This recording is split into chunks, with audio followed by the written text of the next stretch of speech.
Welcome to another episode of the GSatTrack How-To series. In this video, we're going to discuss logs, how they work, what you can do with them, and how you can use them to view information about your devices without having to actually generate a report. To begin, come up here to your utility panel and expand it, then go to Live View. Choose the device that you want to interact with. I'm going to go ahead and use the work truck today. I'm going to then click on the cog, which expands our utility panel. Here we can see that logs is located about halfway down. It does expand, so you can see all the different types of logs that you're able to interact with. The first one is the message log. Here you can see any alerts that have been triggered, outgoing messages from the device, and incoming messages. You also have the ability to send command, which was reviewed in a previous video. Now, clicking that little arrow brings us back so we can interact with the other logs. You have your I/O logs. So if you have a device that has I/O pins, you're able to see that traffic here when things are turned on and off, and you can see how they were interacted with on this particular device.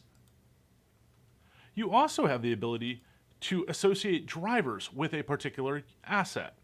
There's none set up at this time, but if you wanted to see what drivers were interacting with a unit and which ones were assigned at different times, that information is readily available too without having to generate a report.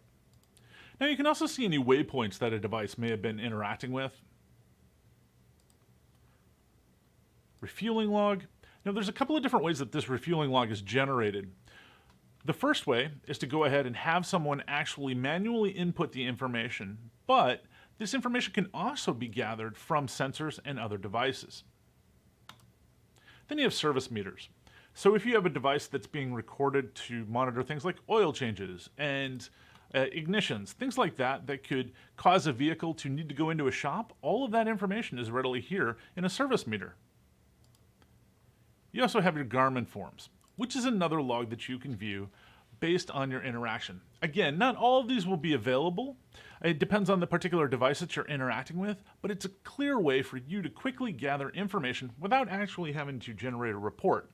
And while that process is easy, this is just an easier way to do it when you're in a live view.